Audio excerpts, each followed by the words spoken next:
Hello everyone and welcome! This is my first video on the newly created Block&Siege channel, where I plan on showcasing some of the builds I've made once they're completed. And today I thought I could celebrate Christmas by showing you my latest mega build, which is Ringhaven's castle. Ringhaven is one of the main cities here in this region. We'll start by entering the main gatehouse, so I'll catch up with you later, and hope you enjoyed the video. If you like my content, please subscribe or follow me on my social media for more insights on my builds and news regarding my content. So here we are. I'll try to talk as little as I can and just let the build show itself. But anyway, let's press on. Here we have the main gatehouse, and as a gatehouse should be, there's many murder holes and faucets to rain boiling stuff on top of your enemies. In this case, it's lava. So, as you can see on the top floor, there's a lever that makes this possible.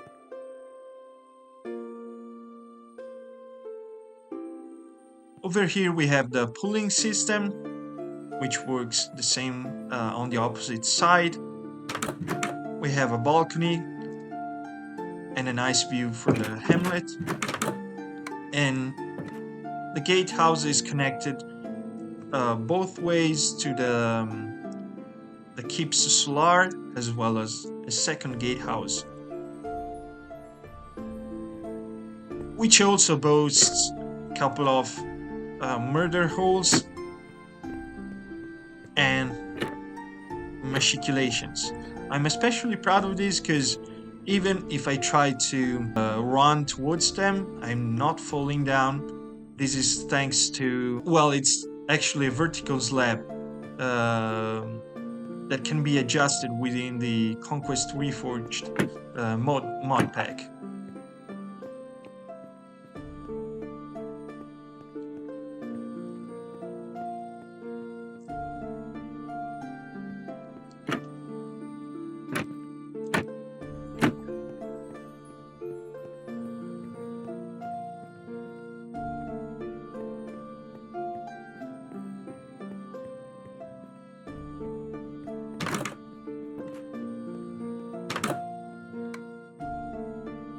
This side of the build features 3 watchtowers. I'm very proud of the design I made for these. As you can see, they have a little bit of a narrow centerpiece. They're more akin to a fantasy watchtower than a more historically accurate one. I'd say it's just a good middle ground. The center one also has hoardings, and I'll show you the inside of it in just a moment.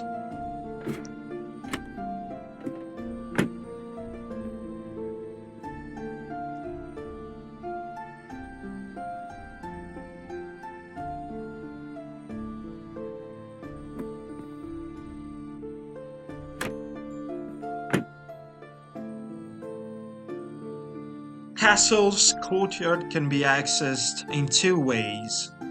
You either follow the cave system leading from the main entrance up until the gatehouse, or you can access it by passing these small hoardings, which also have machiculations, and then by entering this tunnel carved inside of the mountain that's next to the castle. I really like this space. It's cozy for some reason. I really like it, especially from the outside. But anyway, coming on the other side, we have a small staircase, and here it is, the main courtyard.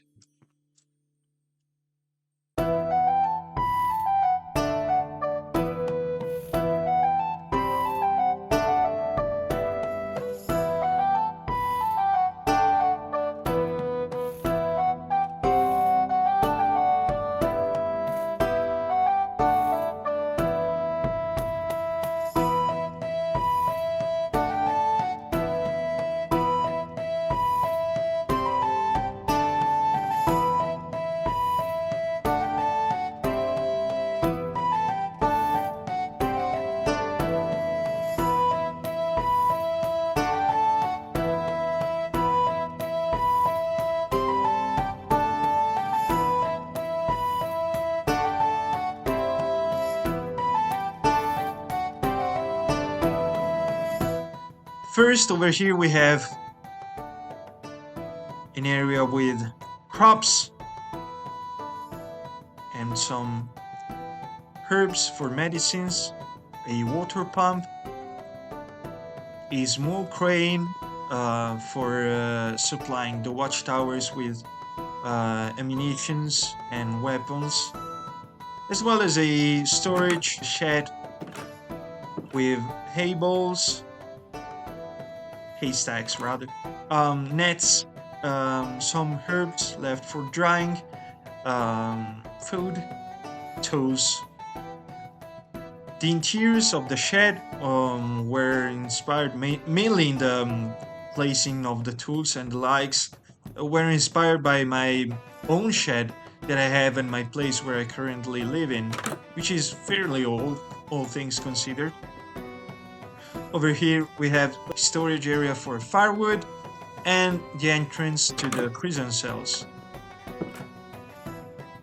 As you can see, the guards get bored fairly easily, and so they play cards in the solitaire, rather, in their spare time. The main cells are very cramped, but that's to be expected.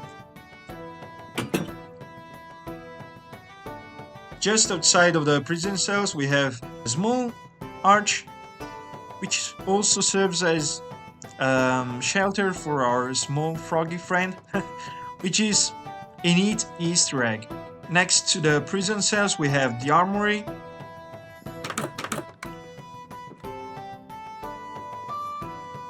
The path there leads to the blacksmith we'll explore later, and the outside serves as training grounds for the guards.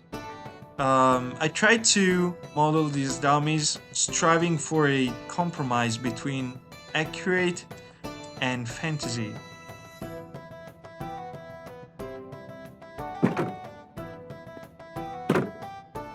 Up next, we have a fountain that sits in the middle of the courtyard. It also sports a small pine sitting at the center of it, and a couple of cods swimming by. There's also a plaque stating when the castle was finished in 1175.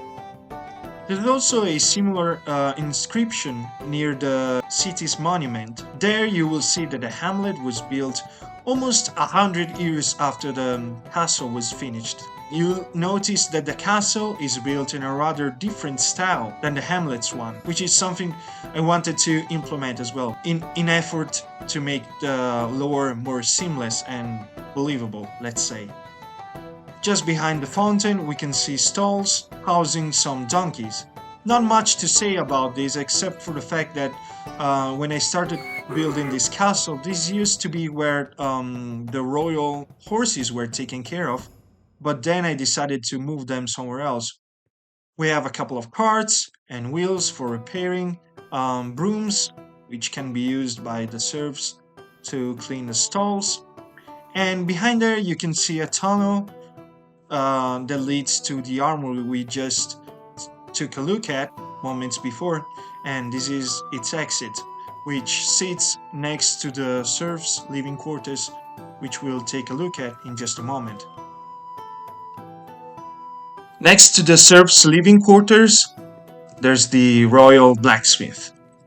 And as you can see, it's made out of a thatch roof and some wooden beams carefully placed away from the fire. And one thing I really like about this structure is the chimney's design, which, as you can see, it's very crude and needs a couple of beams to keep it upright, otherwise it would fall down. And on the side here there's a bellows that can be that can be pushed up and down so to rekindle the fire and keep it going. This is an idea I got from the Lego blacksmith set that came out a couple of years ago and that I own. But from what I've gathered, it's a historically accurate detail that I wanted to incorporate in my build as well. There's a couple of tongs and hammers hanging there, some of the blacksmith's latest creation, and an armor here that still needs to be refined. A couple of coal crates, some grindstones, and now you can see why there is a tunnel connecting the armory with the blacksmith, so that the latest creations can be displayed right there, and more easily, I'd say. Before having a look inside, I'd like to show you the outside and the surrounding area. So, over here on this side we have a couple of carts, racks with tools and nets. These essentially are the tools that the serfs can use for harvesting crops. And over here we have some storage area for firewood, and this is one of the other areas that was inspired from where I store wood at my living place at the moment. Although I don't have a small wooden cart like that, I do use a thatch nest to carry the firewood inside. But anyway, this is the first building I've ever built in the style of traditional medieval houses, and so I'm very proud of the outcome. But anyway, let's have a look inside. So as you can see, the inside is pretty, very cozy, I'd say. I'm happy with the results. And maybe you're thinking to yourself that this is not the conditions that a normal serf would live in, but I think it's widely accepted that we underestimated the conditions that the serfs used to live in, especially when they were working for a wealthy lord, which is the case here, as Ringhaven is a very wealthy town because of the trades that the city has managed to have with surrounding countries. And so the serfs here they live in good conditions as opposed to what a poorer lord would provide. So we have a very large kitchen with a stone made stove, large windows, and here we have a small cantina with sacks containing food, some hanging vegetables and salami or game, and here we have cabinets with ingredients and sorts. Overall, I'm very happy with the shape and beaming and overall look of this ground floor. Over here we have a small storage area just underneath this staircase. And also, I've recently found very useful these railing blocks. And keep in mind, I've been using this mod for a couple of months now, so I'm still getting acquainted with the blocks and combinations that one can use within Conquest Reforged. But for the moment, I'm so much pleased with the results I can achieve with this mod. Something I could never dream of achieving in vanilla Minecraft. I'm especially fond of these pointed arch windows. Maybe a little bit too much, but alas, that's my project, so.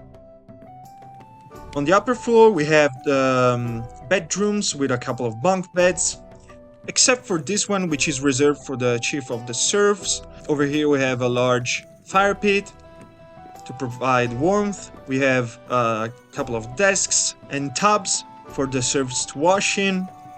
And over here you'll see there's a chest, which in the future will contain loot based on how hard it is to find a chest within the castle. I've scattered a lot around and hidden them to various degrees of difficulty.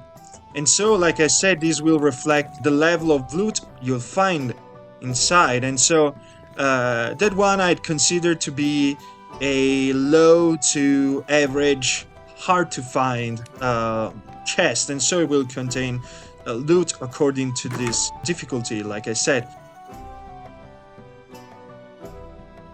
Up next we have a small chapel here where both the royal family and the serfs can pray at. And I'm very pleased with the design I came up with. While still being a small chapel, I think I made it royal enough with all the decorations and round windows there, and the roof design of the bell tower, which has this pointed design I borrowed from the gatehouses I built there, and I've used in a couple of other places as well, like there. So let's take a look inside. Despite being small, as you can see, there's still some room for placing intricate woodworkings over there at the altar, and some beautiful mosaics thanks to the Conquest Reforged resource pack, and some ornated walls as well. There's also a crate for offerings, which is still empty, and it's a shame. And on this side we have a door leading to the bell tower, and the bell can be rang from here at the ground level using this rope, just like in real life bell towers. Otherwise one would get deaf if they were to rank the bells from up here. Also, as you can see, I've used the Conquest bell model instead of the vanilla Minecraft one, as I think it suits the build better, being a little bit bigger and overall looking better in my opinion. And finally, we'll have a small look at the ground floor of the main keep, but you'll soon see we'll have to resort to looking at the courtyard once more when we're finished with the dining room. So, without further ado, roll the video please.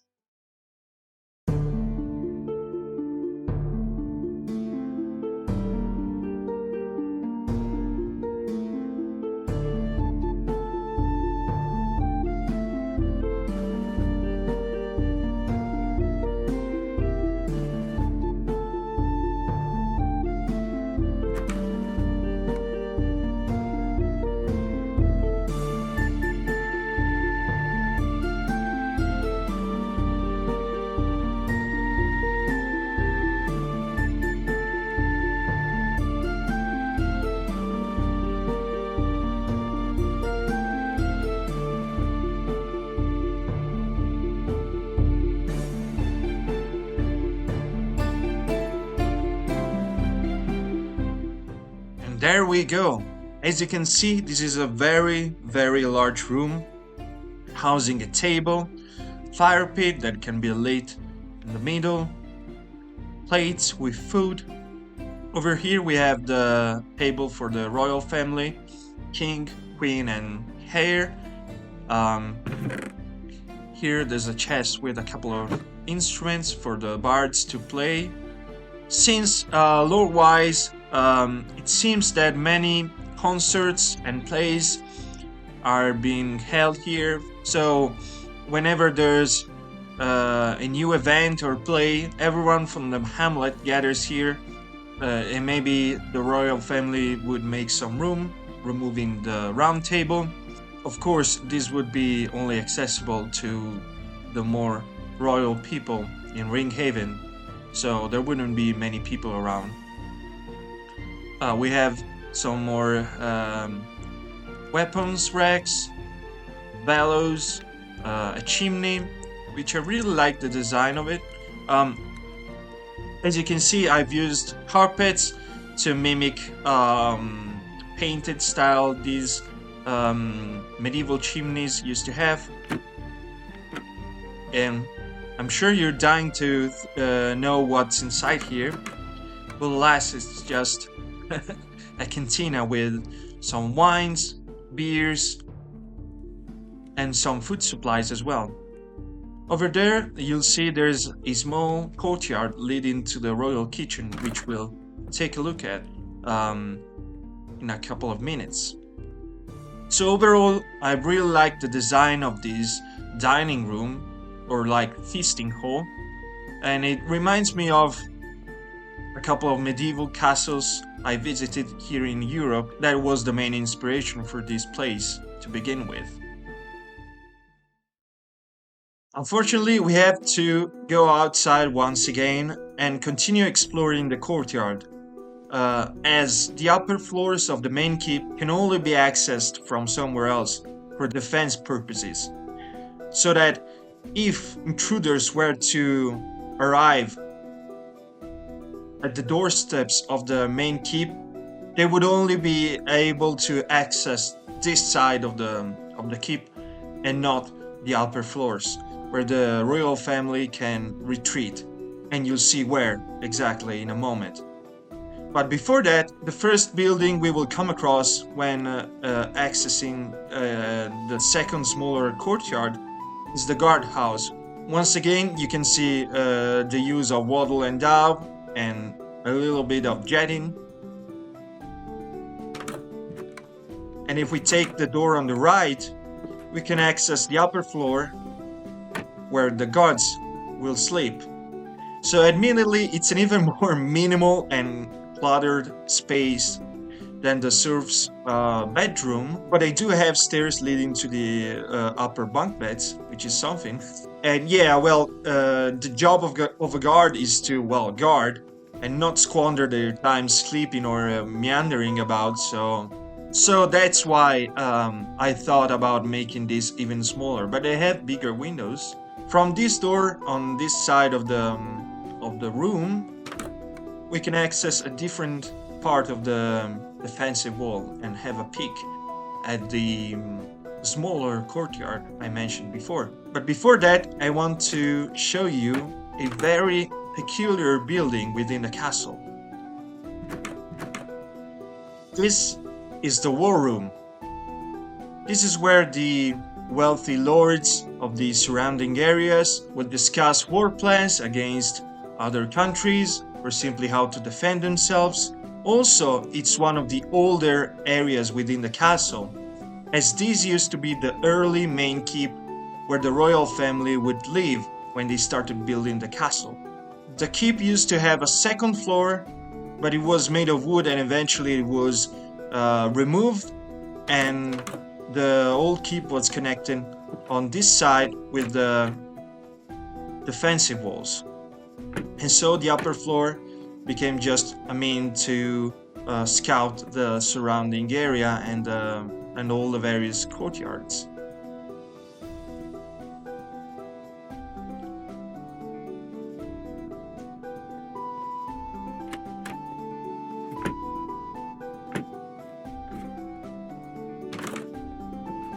Like I stated before, it's very apparent my obsession with pointed arches.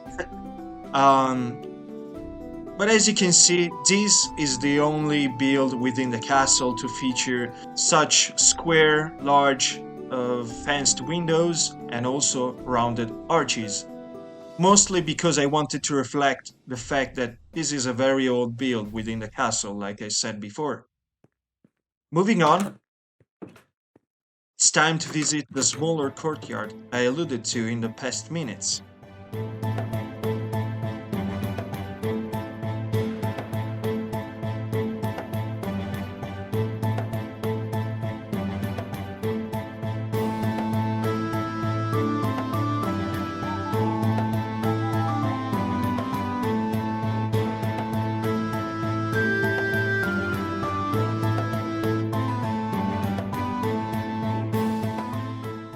So with this showcase, we're fast approaching the middle point of the video and the showcase of the main keep. So I will glance over some stuff and go much faster in explaining what we can see here so that we can move to bigger and better stuff. So over on this side of the castle we have two half towers. As you can see, these are very different from the towers we explored before on the other side of the castle.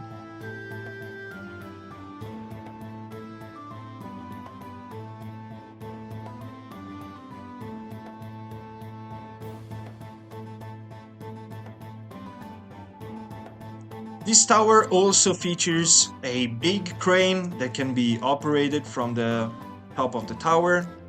as you can see.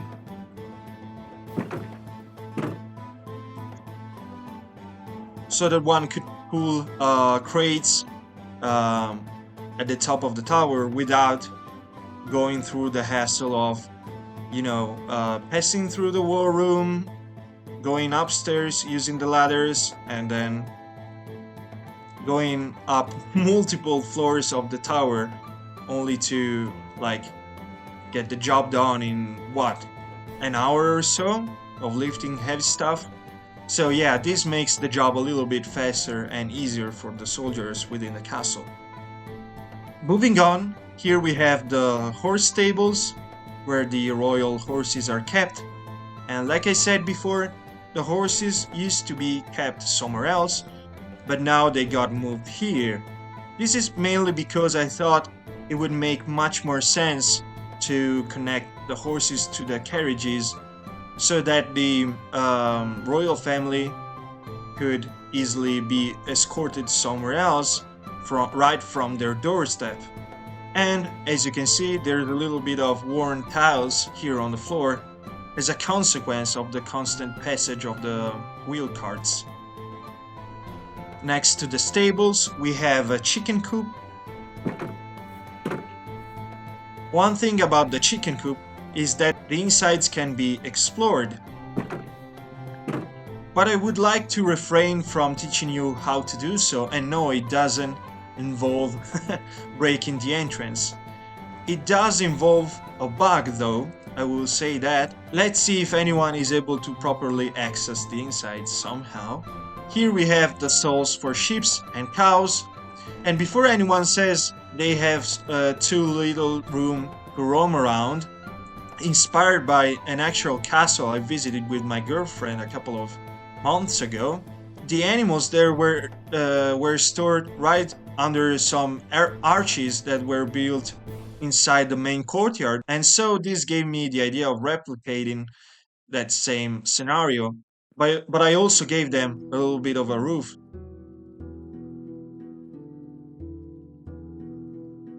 Moving on, we have the next building I'm gonna explore, and this is the royal kitchen. Over here we have a small passageway connecting the kitchen to the cantina I showed you before that leads to the dining hall.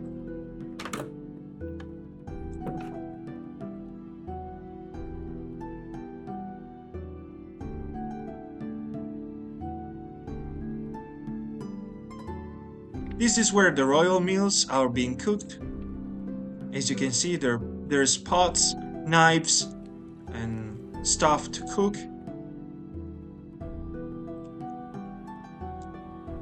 And over here we have a couple of cupboards and a cake here also.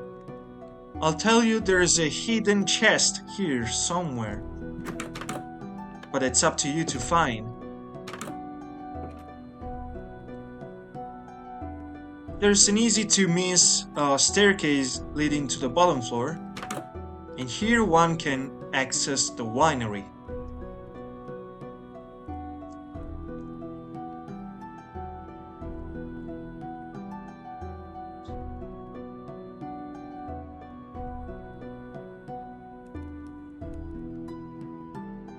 Here's another small trivia fact.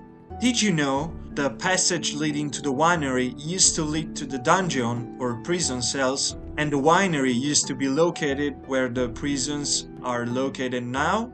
It's like they got swapped. They said, oh well, it's better to have the prisons over there where the guards patrol the courtyard more often than under the friggin' kitchen. Imagine the stench that would permeate the kitchen from the corpses rotting away in the dungeon.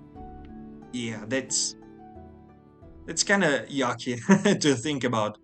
So I guess that's for the better. Before having a look at the main keep, I'd like to stop for a moment and have a look at the sides here.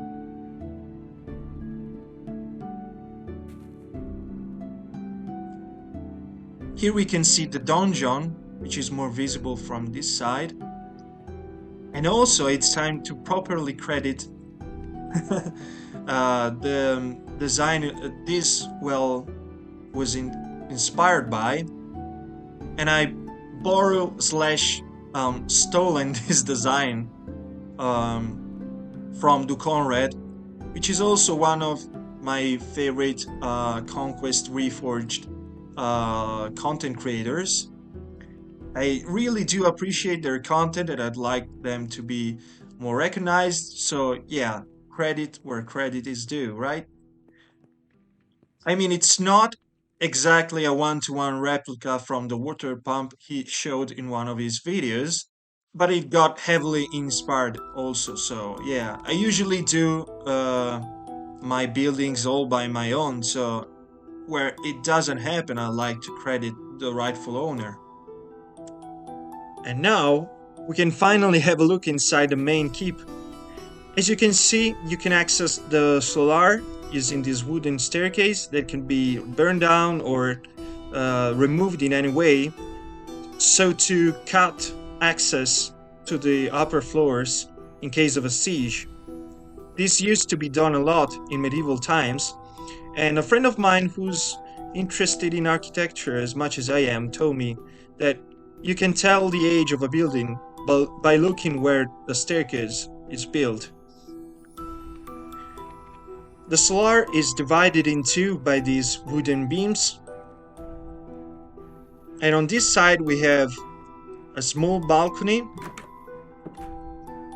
Here you can see the main entrance to the castle, leading from the first gatehouse to the second one. Then we have a small table for reading, windows that lets one see the entrance from the courtyard, a spinning wheel with some string, and the solar acts sort of as a hub here, connecting various places within the castle. Like here, for example, this door leads to the main gatehouse.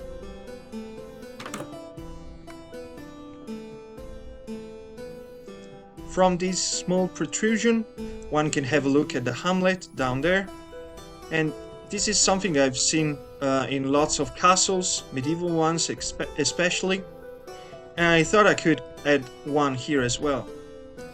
And there we go. We have also a small chimney, like the one we saw inside the feasting hall, but it's decorated differently from that one. Using this door, we can access the upper floors and the royal chambers. Right now we're inside the dungeon, which in this castle acts both as a defense system, but also as a way to connect the solar to the royal chambers and the attic. So we got small protrusions all over the place with large windows and pointed arches, and this very tall staircase that leads to the upper floors, like I said. But before having a look at the royal chambers, I'd like to show you the top of the dungeon.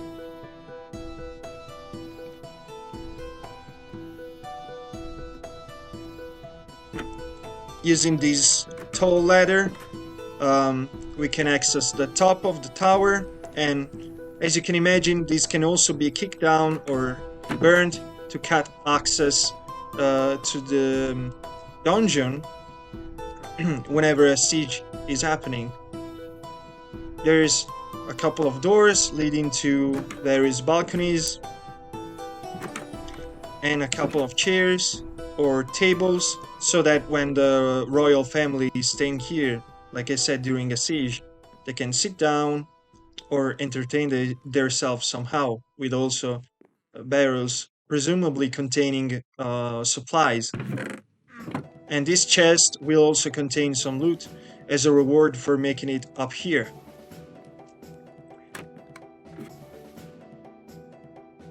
First off, I want to express how much I like the entrance to the royal chambers. It's decorated and painted in a way that makes it look very medieval. But anyway, let's press on further. We won't take this staircase, we'll have a look at it in a bit. Instead, we'll follow this corridor to the royal chambers.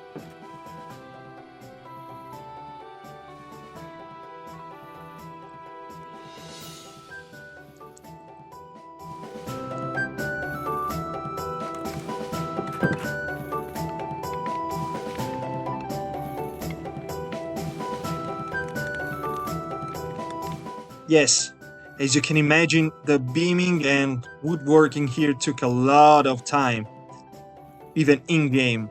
I wouldn't imagine how much it would take in real life to achieve this level of detail.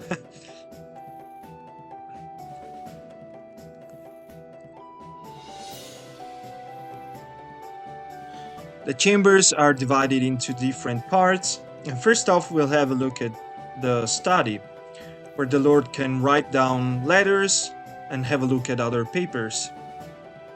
I really like the design of this cabinet, it's fancy. We have more big windows.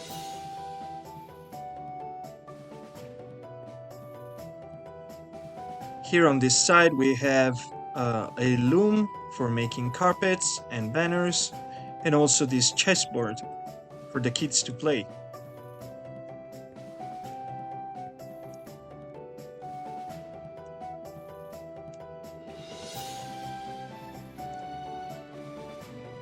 Then we will have a look at the Lord's bedroom. It's a king-size bed with ornated beams and tapestry all over it.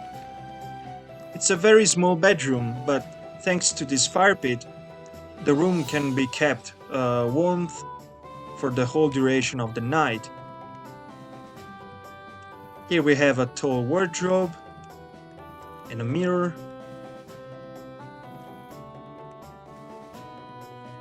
And then finally we can have a look at the Lord's Son chambers.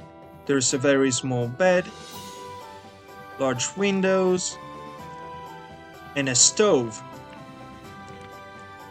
The stove design is inspired by German and Austrian stoves, and believe me, this cost an absurd amount of money, upwards of I think 20k to 30k euros.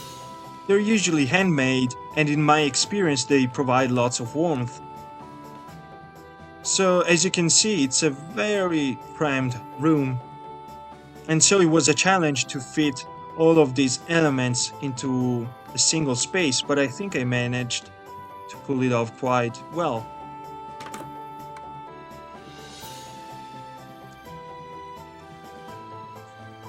Here we have one final balcony.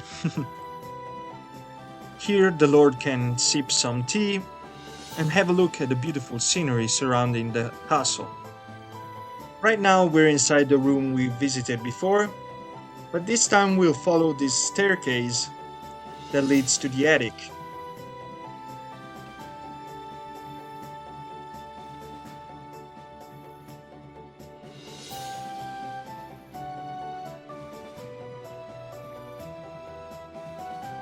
As you can see, we have once again lots of wooden beaming so that the roof doesn't collapse.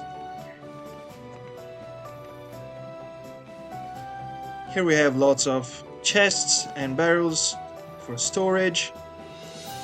And if we follow this door, we will come across this inner balcony overlooking the royal chambers.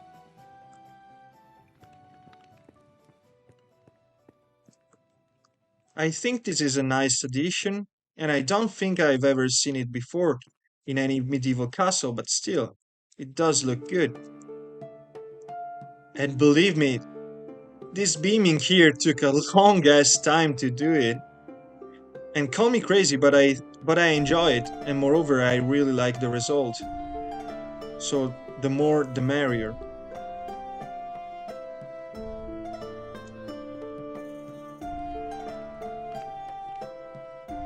Well, that does it for today's showcase of Ringhaven's castle. This took a very long time to film and to edit, but I do enjoy the result, and this also marks the first of many showcases I'm planning to do in the future. So if you'd like to stay tuned or if you enjoyed my content, please subscribe, put a like and turn on notifications so that when a new video will be uploaded, you'll be notified. Admittedly, it will take a long time, but you can also tune in on my social medias and check my content there as I upload every 1 to 2 days, keeping my followers up with the latest news and builds within Block&Siege. But anyway, thanks for watching to whoever will tune in, and have a great day. See you next time.